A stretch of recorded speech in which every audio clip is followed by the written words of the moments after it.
We're here with Henry Innis, founder of Mutinex. Welcome to the podcast.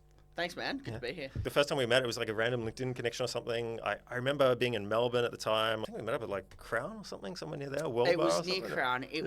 I remember it distinctly at the time. We were working at Freshwater Place, and there was this pub down the road that I'd gotten a whole bunch of people to sing. So my co-founder is a guy called Matt Ferrugia. Yes. And I bought an entire bar around to sing the song Hallelujah, but instead of Hallelujah, it was Matt Ferrugia. And so I saw you at that bar again, and I think I was a little dusty as well because we'd been out the night before and we'd done that, and it's still on my Instagram. It's one of the funniest moments of my life. I think we came to contact, and then I just saw this rise, very consistent rise from this idea to a full-fledgling massive business. I just thought it'd be really interesting to hear from the horse's mouth where you started. And then I found from a lot of people, these businesses kind of go through these choke points or like bits where you kind of have to come across this massive problem, then have to change something quite fundamentally or overcome a really big problem until you get to the next phase. And then sometimes you need to bring new people in or fire people and all those kind of changes that go along. And I think a lot of people think that's quite linear and just, you hire more people and get bigger. But for me, it's in stages almost. So I just want to go from the beginning. How did you come up with the idea? It was Matt and I who came up with the idea. It was actually when we were both working at YNR at the time, which was a division of WPP. I think when you're around holding companies and things like that, one of the central questions because what holding companies are doing is they're kind of bringing together a lot of the kind of capabilities that exist around a customer to try to create a complete view of execution around a customer, right? And that's the central promise of those businesses, and that's why they work in kind of global accounts as well, quite a lot.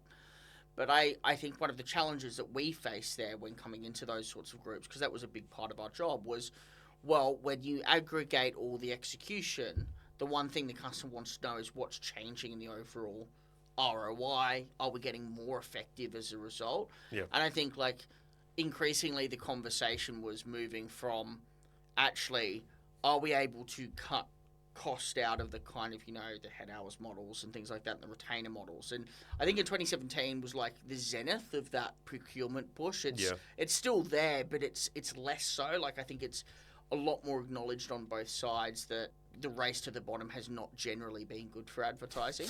And so increasingly we were getting asked, well, does this new operating model deliver a more efficient bang for buck in our execution in market as it relates to influencing consumers? And I think that was a really interesting question.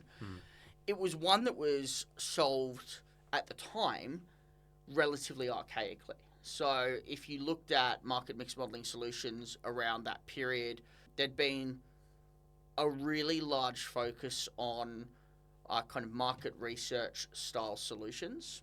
Like brand tracking and stuff like that? Or? I mean actual market mix modeling studies, right? Like MMM studies was still a big business then. Yeah. They had been around for about 30 years, much bigger in the States than Australia at the time, but it was there. And I think what was fascinating about looking at those solutions is the media market was starting to move at pace. It was easier than ever to change your message, your price, how you distribute it to the consumer. And that meant that the market dictated your effectiveness as much as you did, right? Yes. And so from there, we kind of thought that actually you needed this data to be coming through in relative real time. And so we set out to found that business and kind of, we were regarding it as a mutiny against measurement. Hence the name. Yeah. And I thought we started in late 2018. We actually had two other people who were joining us at the time, Chuk Chang and a lady called Harriet Ray. Harriet was ex-PwC. Chuk Chang was former CEO of Omnicom Media Group. Didn't work out for various reasons, but I think Matt and I still felt the idea was really, really valid and pushed through. And I think it was very hard at the time. We were all slightly conflicted about what we wanted the business to be. Yeah. And, I think at the time you had... There were kind of two diverging schools of thought. One was, let's build a SaaS business and go after that.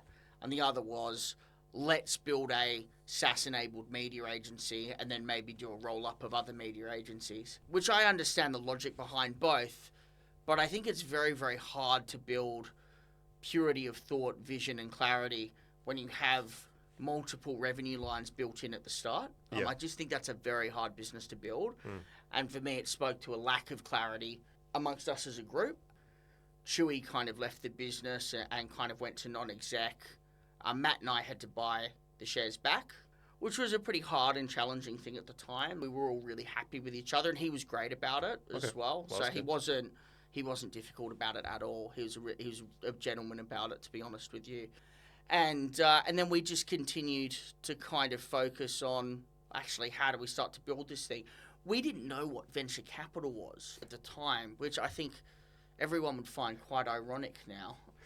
But we actually had no clue that was an option. And so I remember quite distinctly, like, as we were building the business out, we were trying to finance developers. Which at the time were like 150K, 100K. Yeah, I mean, we cheap. definitely couldn't afford that. Yeah.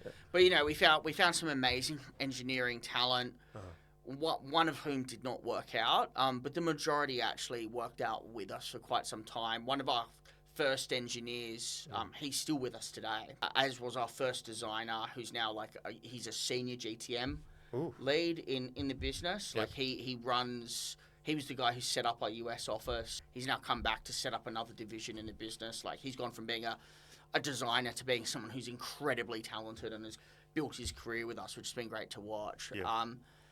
And so I think, you know, we kind of just went through this period where we were just doing a lot of consulting work, probably working 18-hour days to try to finance the development of this product in the company. It was called War Chest at the time. And originally, we thought it would actually be a 5-product suite.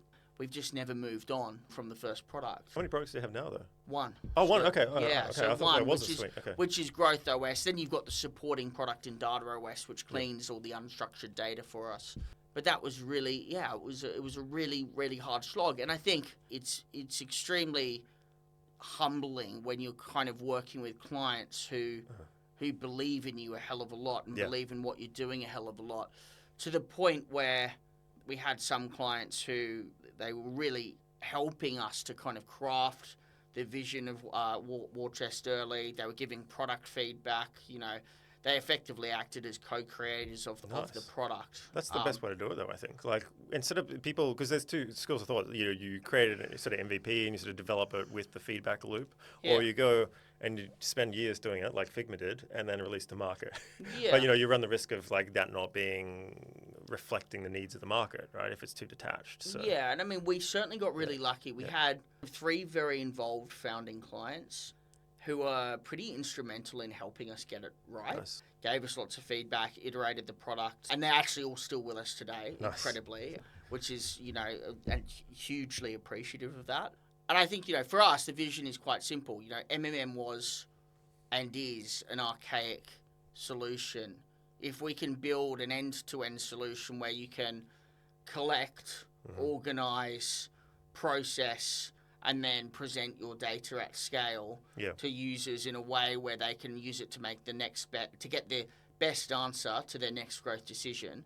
That's a really clear proposition. I think the marketer does not need more data, does not need more analysis products. Yeah. They don't need more kind of exhaustion from the space. And I think if you talk to any MMM vendor in the space, and shout out to the Recast crew who I deeply respect, and the Analytic Partners crew who I also deeply respect. I think they're both great operators. Tom Vladeck from Recast showed me around to New York steakhouses when I first arrived, which is very kind of him, and he's an absolutely top individual. And I think any of us, when we talk, we all we all share the same kind of challenges, which is you want people using the data to make the next best decision. You want to be able to prove out growth, and you want to be able to link growth to what actually grows a business quite tangibly. Yeah. And so I think we're pursuing that vision maniacally. We see ourselves as the solution to that by being an answers company, not a data company, and by structuring the MMM in software workflows that generate answers, whether that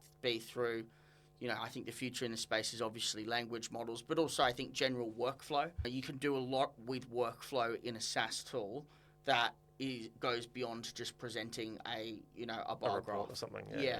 And I think that's really important to the future of the space. Oh, interesting. Yeah, like queries, real-time answers. Yeah. Queries, real-time answers, even down to user experience, right? Describing things in terms of less so this is a response curve, because realistically, if I'm to present a response curve to 90% of the market, what's the question which we're actually trying to answer? What's the right level of investment for my spend? And there are two options within that. One is I can look at a response curve from a marginal ROI perspective, or I can look at it from a yield perspective. Yeah. Yep. And they're two very different things. Yes. You can build a much more efficient business spending 1 million and making 5, but the actual business most brands want to build is like the 10 million making 40. Yes. Right? Yes. And so it's actually starting to describe things in the way that users want them, and the way that they're seeking answers is very, very important, I think, to build patterns in the product where you're actually deeply thinking about what is this person trying to answer with these data points, and then how do I actually integrate the data points really well in a workflow that delivers that answer. Yeah, because we're having a discussion the other day about CFO, speaking the language of the CFO or the executive, like non-marketing executives. And obviously there's big gulf sometimes between the two. I find people who probably can't communicate well with them are the ones who may be steeped in those volume or vanity metrics sometimes they're lumped into. And then the others sort of bridge that divide. They talk about incrementality, they talk about sort of diminishing returns and yields and that kind of thing. Very different kind of language. So do you find like this tool helps bridge that gap and pull clients towards that language? Yeah, I think you have to think really deeply about user experience to make the most out of this space. Like, I think that it's very, very tempting to go, let's build the best model. And I genuinely think we are building the best model. Like, and I'm in big agreement with some of the other vendors that the right way to assess that is things like holdout testing, parameter recovery. Environmental error correlation is something we look at a lot, which is a very important aspect to stop variables being thrown in for no reason and creating error within the ROI plausibility, so analysing the plausibility of ROIs against how they kind of look elsewhere. The convergence of models is something that's really important because I think not enough people look at their models from a stability perspective and kind of go, okay, if I rerun this model with this data, or if I change the input slightly, am I going to see a dramatic change in output? And that's a really important technical aspect of models to look at because, again, it's very easy to build unstable models. It's very hard to build stable ones. And the stable ones are the ones that you want to work with because they're able to use the data in a far more consistent way. You can rely on them a bit more as well. You trust them more. Correct. It doesn't make sense for me to change an input by 1% and then the output's changed by 50%, right? And I'm not saying that we haven't had that problem in the past. I mean, if I look in 22, 23, we probably battled the stability challenge a little bit as we started to hit scale. And that was kind of a key, going back to the key challenges, I felt that was a really key one for us, was understanding that we had to build a lot more structure into our model and a lot more causal structure, like a causal graph into our model, essentially, to actually drive stability and an opinionated structure into it, which I think sits at the heart of most models. We believe that we're getting it right because we're testing for generalized dynamics and, we're testing, okay, does this feature work well across all? Rather than just experimenting with one, which is what most do. And I don't think you can... You need critical mass to do that, I suppose. And I think that's why it was probably hard for us to solve the stability problem pre-22, but it was much easier to solve it at scale. And it's one of those ones when you see kind of new MMM vendors popping up. There are obviously new SaaS players coming up. I think there'll be new ones every few months as the media agencies, like a lot of the independent media agency CEOs, they kind of look at this space and go, I could build that. And they hire a data scientist and kind of think that they can do it. And that's totally cool. Where they will struggle is it's very easy to say, you're building a neural network architecture when you have no clients. It's a bit of a self-defeating purpose because if you're building a neural network architecture, that relies on number of samples. If you have no clients, where are your samples? Exactly. It doesn't make any sense. It's an oxymoron. So maybe good for raising some money initially, but well, I think raising money is easy. I think building products and great businesses and great selling them and and just making sure they're used as well is very important. I mean, the number one metric I look at in our business is usage of the product. That's the thing that tells me everything I need to know about my business. In my business, I look at MAUs probably every second day across the customer base. I can tell you at any given time which customers need more education based on the MAUs and based on the usage patterns. And we're looking for 4 quite distinct usage patterns that tell us how well embedded the product is to a customer. So we're not really looking for an individual relationship with them as well, which I know a lot of vendors would just look purely at like, is the customer saying they're happy? We want to actually see usage of the product across all of our customers, big and small, because that tells us that we're doing a really good job of like, is this being used in a repeatable way that's extracting value for them? Yeah. And I think too many vendors, it's too tempting to sit there and go, are we sitting there having lots of good meetings and smiling versus am I seeing our average session time per month is something like 90 minutes per month out on average per user. That's pretty good. Yeah. Yeah. It's pretty high. Considering a lot of reporting is done like monthly anyway, because sometimes these campaigns run for a long period of time, so that's So we think that's a pretty good indicator of like if you're getting kind of anywhere between 4 to 10 users in on average per client per month who are all spending on average 90 minutes across each of those users, we think it's probably a pretty good indicator that we're in the right area. So you started with 4 people, bought one out. There's 3 of you. So you no, so Harriet left as well at the time. Okay. So back to 2, and then you created the MVP, you'd call it. Yeah. You got some key clients on board, which are still there supporting business, which I really like because that kind of takes away a lot of the variability of income, and you can kind of plan it. But what was the next sort of major problem you sort of had? Well, I think we went into was it a product thing, or? How do we scale the product? Yep. I think. And for that period, the scalability challenges were basically 2 areas. I think data ingestion is quite clearly one of the central challenges. Everyone talks about this. And data ingestion and standardization. I think in general, like not even just marketing. I've done BI dashboards before. It's always the issue. Yeah, and I think for us, I think the conventional wisdom at the time, and we brought in some execs in that period. We brought in some pretty senior people who worked with us for a period to get to work through this phase. I think there were 3 things that we encountered. So I'm kind of going back to 21, 22 now, and kind of towards the end of 22, we're really running up against 3 things. The first thing was we had to raise capital. Yeah. Now, if people probably don't remember, and that's because we were running out. We needed to scale to get more customers onboarded, and we needed to scale the team to handle that onboarding. Yep. But we didn't necessarily have the capital to do that in April, so we had to make a decision. Are we going to try to win more customers or kind of grow a bit slower? And we took a judgment call to try to go out for capital and kept the business going hell for leather whilst we did it, which was... And I think at the time, it's very easy to forget, but around April 22, and this was when we did our seed round, the markets collapsed. Yeah. And so we were kind of, pretty up against the wall. And, this is a long time ago. We've got a very stable and big business now. And so I think, we're pretty lucky like that. But that was a really tough time, that first round. And then we had a term sheet from a venture capital group that we were trying to negotiate, and we hadn't signed it or anything like that. But I thought we would get it done, and it got pulled, and that was very, very tough, and that was very, very, very hard. And I think it was a really humbling moment, and I think honestly, like I had a bit of a mental breakdown at the time. I remember spent 4 hours crying. I think it was very, very hard.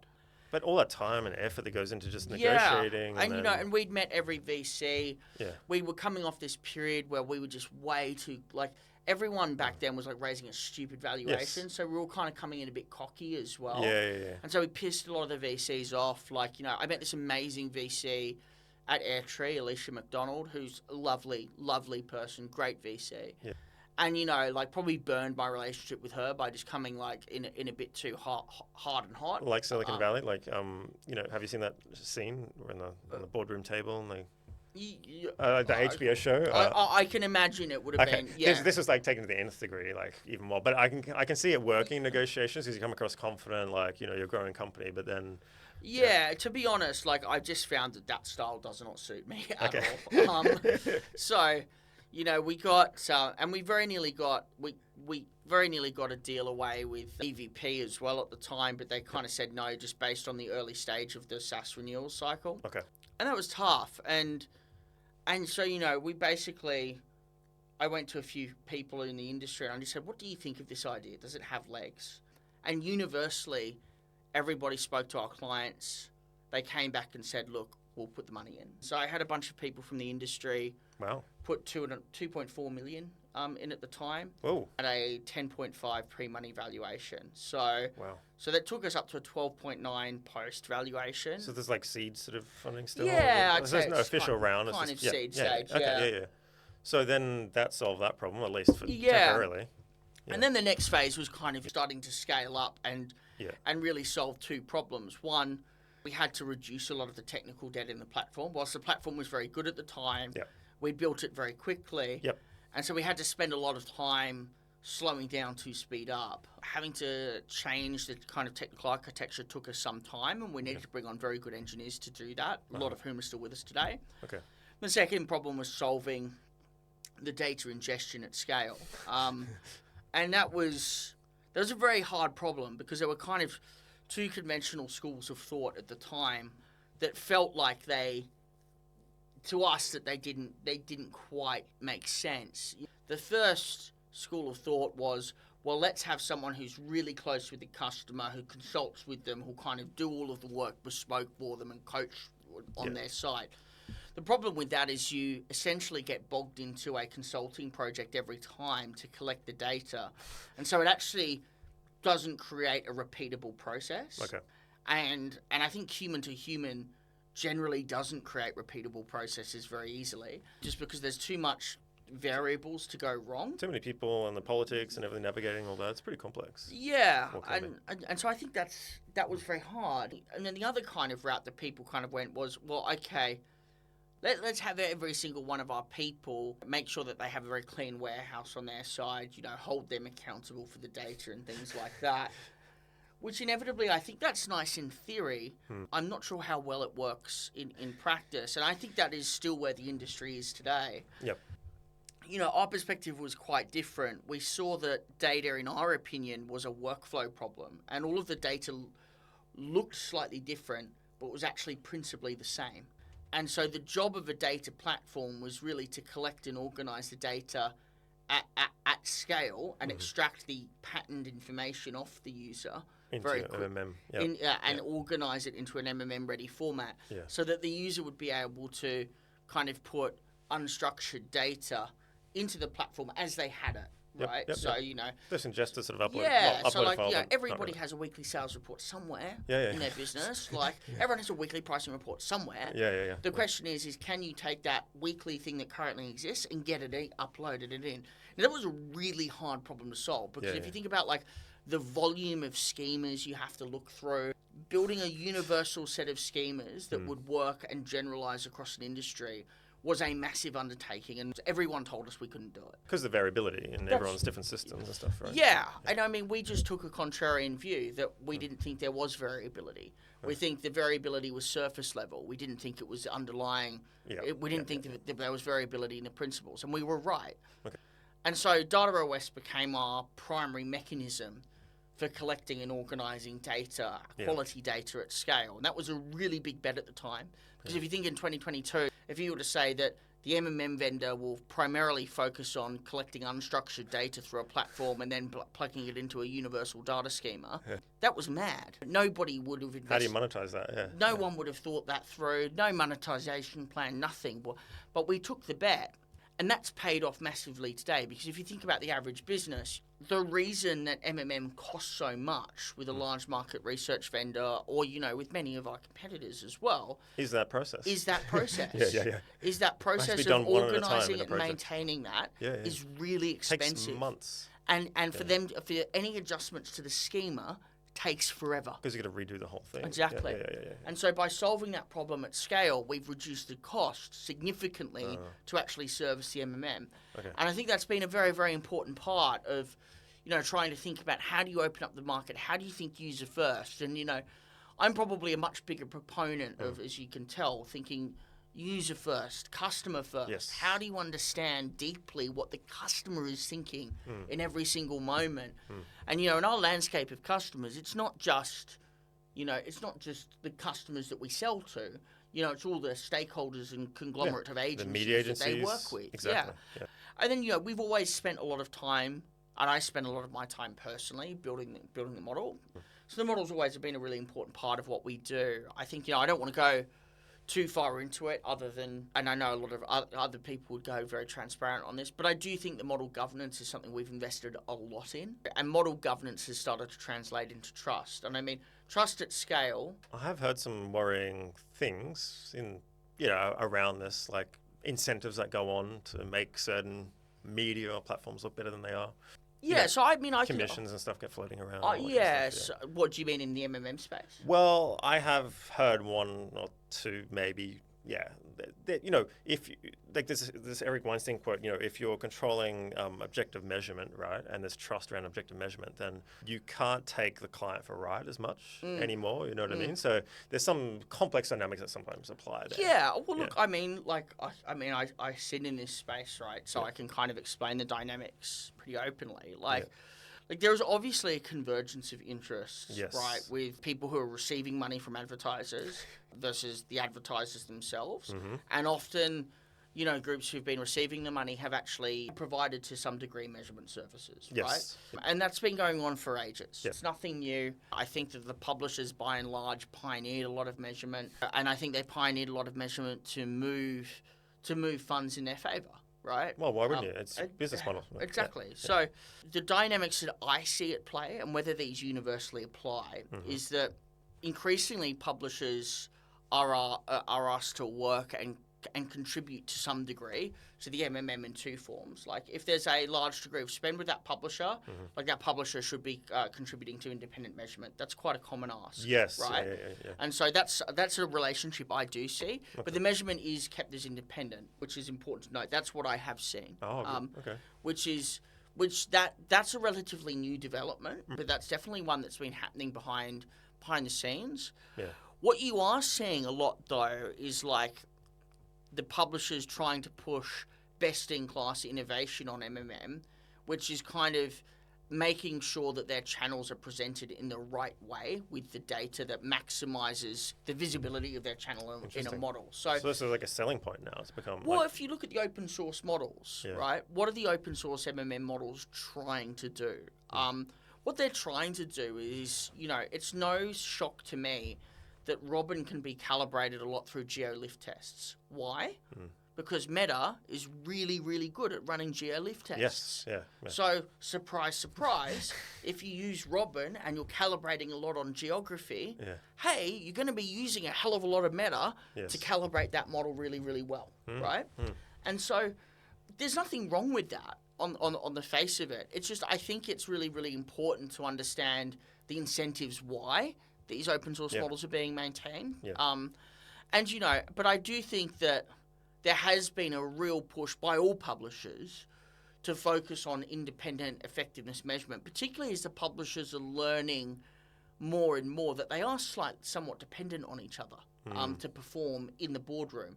If a marketer goes all in on one channel alone, chances are the marketing performance will tank and the budget for everybody will be lower.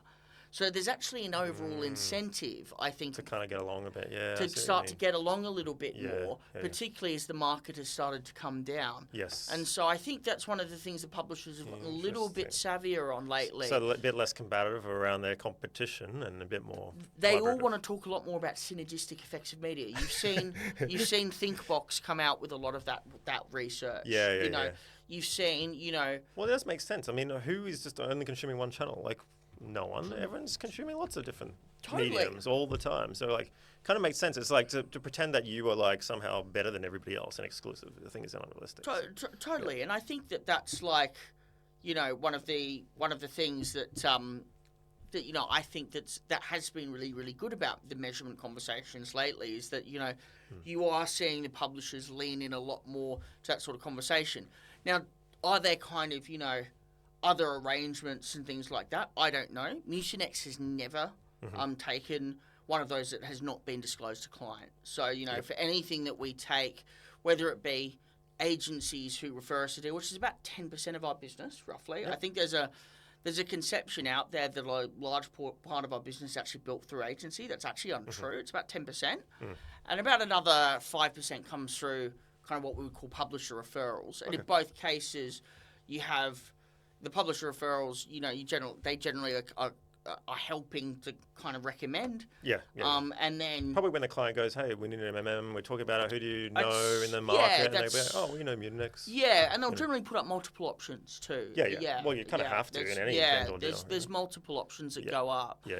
And then on the other side of it, on the agencies, it's often like, there'll be fees to get the data and stuff like that from them and stuff like that are disclosed to the client. That's a very common practice. Yeah. I think so 85% is direct sales. Then. 85% of our business is direct. Good. Nice. Yeah. So outbound, making relationships. It's actually mostly inbound, and it's mostly from customer referrals. Yeah. Okay. So people, CMO goes, I use that, and they're talking to another CMO, and they go, hey. Yeah, we think so. We think so. That's generally how it works for these kind of. Yeah, like we think it's mostly that, and we're obviously building a relatively big business in the US at the moment. Mm-hmm. The Australian market's been a great market to us. We're pretty lucky in Australia. We've kind of worked with the same customer base for a long period of time. Okay. So the customer base is very consistent here. Yes. The US, we're trying to see if the same trends will play out. Mm-hmm. But I think it's been a fascinating kind of journey. Nice. Yeah, I mean, it's like 14x the Australian market, and very state fragmented as well. Like, I think the Eastern Seaboard states here are a bit more sort of homogenous in a way. So that was one of the really, I think the next kind of big challenge in our business, the one that we're going through at the moment, is expanding to the US market. I work US hours at the moment and Australian, and it's hard. But I think that, what we're really excited about is, I've got a saying in models that granularity is clarity. And I think that's the saying for life for me, Like details matter, Details right? matter. Details matter. Yeah. Like if I've got the most beautiful brand ad in the world on a 6-second bumper, it's never going to work. No. Like sometimes we're too comfortable to gloss over the detail, and granularity in Australia has been important, but my gosh, in the US, does that set you apart? And I think that's been really, really exciting to see. Has been... Yeah, the difference is even state to state, in the taxes. The taxes, for example, on a state-to-state basis, will actually affect the value of a customer, which affects, what your media ROI and your returns are at a customer level. And you need to put it into your model. 100%. Yeah. So we have varying CLVs. We have had that for ages, right? Yeah. And varying CLVs are really cool to have. Like if you can have varying customer lifetime value over time, what you can see is, okay, if we go into slightly more effective media choices and we're able to attract a higher value of customer, do we then see that pay off in kind of a disproportionate way to then just like acquiring mass market volume who might be much lower values? And the same applies for states as well in the US. So one of the really important things in the US is, okay, if the customer lifetime value varies by state, or even down to DMA, right? Like you can go all the way down to DMA. Yeah. It's so nuts. good. It's awesome.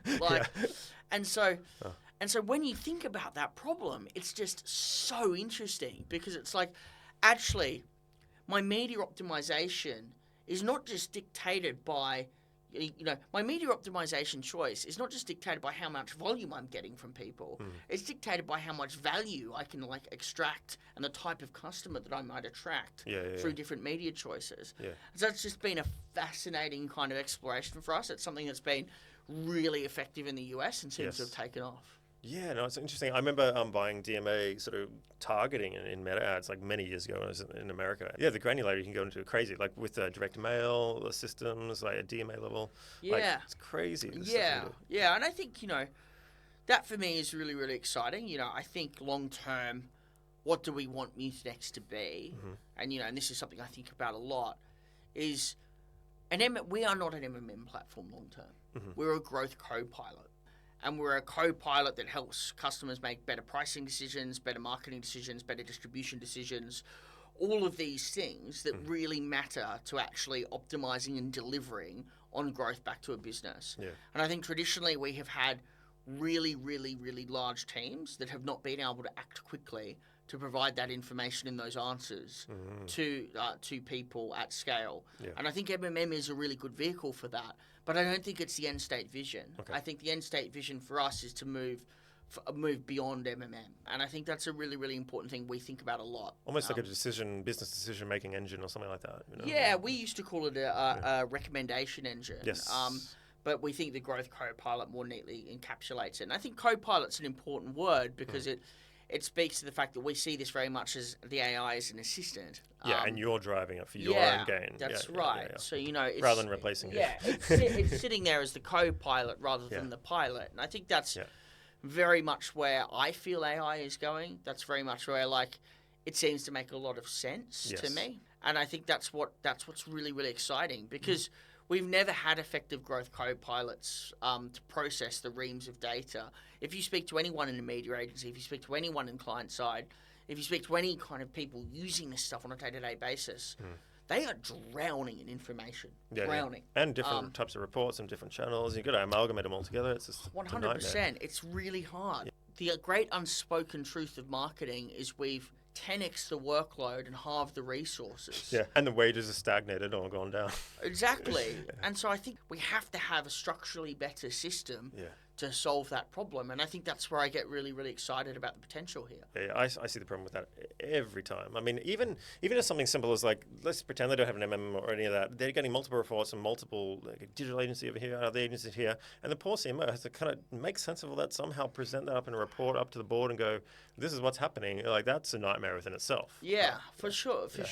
Probably rooted in the way our business came about, by being very close to customers early, having that almost those customers built into the DNA of the business at the start, kind of makes us culturally orientate a lot more to that customer empathy and that customer obsession than I think most other businesses would. And who is your customer? Is it head of marketing, CMO, or is it slightly different? CMO, heads of media, heads of business intelligence around the media space, occasionally finance. Sometimes CRO or sales.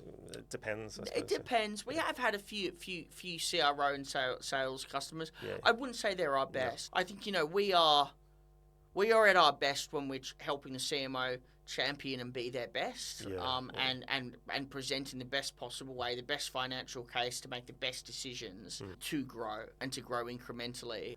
When we confuse ourselves from that identity and being that champion for the CMO, the head of media, for the marketing department to really champion the financial case up, I think it's very easy for us to confuse ourselves from that identity, and I just don't think... I think great businesses know what they are. And I think we quite clearly know what we are. We're building a growth co-pilot with a champion of our customers, specifically the CMO, the head of media, and really helping them enable themselves. We make life easier for them by helping them collect, structure, process, and ultimately use their data to generate the right answers for their business quickly. And we are razor focused on delivering that by understanding whether our customers are adopting, using, and ultimately growing through our tool set. And because we're very clear on that, I think it's very easy to kind of, start to go what we're for and what we're not. Yeah. Well, that's great. I mean, I always say one of the big things with clear strategies is focus at its sort of heart. It's which lane are we going, which direction are we going, and sort of ignore the rest. Still be, listening to it, but know that we're going here and this is what we're going for. Yeah, correct. And I think, there's going to be different modeling companies that emerge for different purposes. I think... just to reference two businesses that I'm huge fans of. The Recast business is a fantastic business. The thing I really love about them is that, what they're doing in the model transparency space and pushing the boundaries of model governance and really setting the bar on that is really important. Because it could easily go the other way. Yeah, and I think businesses like Analytic Partners really created the category very early on. Yes. Analytic Partners has been around for 20 years. It was 25 years now. It's founded by a lady called Nancy Smith. The local managing director of Australia, Paul Sinkinson's a friend. Okay, nice. I went through kind of some pretty tough times with executive turnover and stuff like that recently, as was well documented in the media. And Paul was one of the first to reach out and things like that, and give me some encouragement and things like that. Great. And I think the thing I do love about the MMM industry is we do have a bunch of very respectful competitors in the space, and I think. I'm deep admirers of those businesses. Yeah. And who else do you talk shop with? I mean, you need to talk shop with someone who actually understands. It's pretty complex. Certainly, the media agency bosses are very interested in the space. Google has some amazing people in Yes. the MMM space, like just really bright. I think that, I think they have some very, very clever people. Meta obviously has some clever people in the space as well. And we've got, our marketing science director is ex-Meta, so he's and he's kind of pretty plugged into that community. I really love talking to other people in the machine learning, Bayesian space. ML and Bayesian are kind of at odds. A lot of people don't realise that. Yeah. Machine learning people are kind of, pure empiricists mostly. Whereas the Bayesian people believe that, like, we should be trying to understand the dynamics of what we're doing, the principles of what we're doing, Yes. and then hard encoding models around that. Yeah. And I think it's a really interesting tension that exists in the data science community at the moment. So let's go back to 2022. You kind of had this issue, you raised some money, 2.5 mil, Yeah. and then obviously you've got sort of VC funding since then. So was that a bit of a crash course in how the VC funding world works? Or Yeah, so what happened so there? EVP actually kept in touch with me. So they were in the first term sheet, sort of. No, they weren't the first term sheet. Okay, but you were talking to but them. I was talking to them, okay. yeah. And then they kind of came back to me, and they were looking at the business. I was giving them kind of an update on my numbers every single month. Oh, nice. They looked at the business, and I basically sat down in Redfern with Justin Littman, who is an amazing VC partner. Like, Okay. I know a lot of people say a lot of bad things about VC. I have nothing but the opposite experience with EVP. He's pretty active on LinkedIn, I think, as well, isn't he, on social media? Yeah, I've seen that. he's hilarious. And I mean, he basically just gave me the nuts and bolts of a deal that he thought was fair. He gave it to me up front in an email, said, here's what I think I can get through. Are you interested? It was beyond fair as a deal. Nothing dodgy in it whatsoever. No losing board seats or stuff out of control? None of that. Oh, None wow. of that. Because that's kind of where I think sometimes it's just that power dynamic imbalance. That's No, he wasn't seeking that either. He oh, great. And so we basically got a deal through. I was actually in the Whit Sundays as I was doing it with my dad on my first holiday in a while. We went on this dodgy fishing boat, spear fishing for Nice. roughly about 3 or 4 days. Oh, there was 20 other people sleeping in bunks. Like, when I say it's a dodgy boat, it's like an old racing yacht. But it was fantastic. So I was out of phone range for 4 days, and I got back in the story that we'd raised money had broken. I was like, oh, well, that's good. And then the second kind of round, we were talking to a few different groups. We wanted to really expand into the US. Yep. Big misconception about it, the business again, is our Australian business is really, really strong. So it's very, very healthy. I think it's a very stable business. As I said, we've got great customers. They've been around us for a long time. We've got great growth, primarily through customer referral. But it's also not a huge market. Like Australia in general, it's like there's an end to it, isn't there? And I think the US is a really big market, and it's one where you do require a bit more scale to get into it. And foot's on the ground in America, And we also wanted to build it out of New York. Okay. So we raised about 7.5 million AUD on primary. We managed to kind of get that round away at a 75 mil post money, which is a pretty decent round at the time. And then we just raised a further 17.5, this time at 132.5 post money. Well, this was just last week or something. Yeah, wasn't it? last I think I saw it week, in the news. Yeah.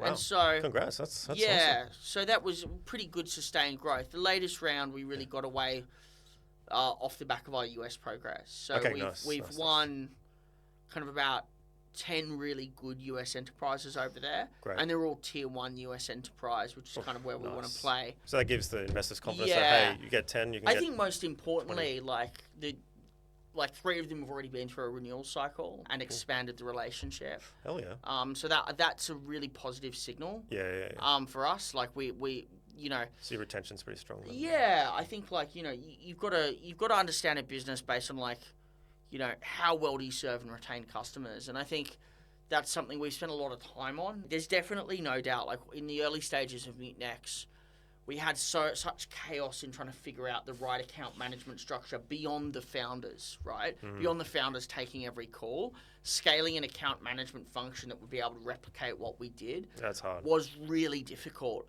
and we got that wrong on about 3 customers. And we got it wrong on 3 fronts. 1, we badly overpromised on the roadmap to those customers because we were just not confident with them. 2, we didn't have the data ingestion scaled, and that was a huge pain point for those customers. And 3, the account management turnover was high at the time because we didn't know what we wanted. And we didn't know how to scale the function. And so we just made a series of really big errors there. And we lost 3 customers to that. And it was devastating, to be honest. And, and I think a lot more about the mistakes we made and the experience that we gave those customers than our wins, to be honest. That's probably what keeps me up as a CEO at night, is trying to make sure that we're building, a very customer-centric culture with a very customer-centric product that's able to deliver, superior growth outcomes for customers. You do have to become obsessive about those things. And I think it's really easy to say, we're building the best MMM product, or we're building the best this product, or, we want to handhold every customer. I want to build, I want us to just to be customer kind of culture.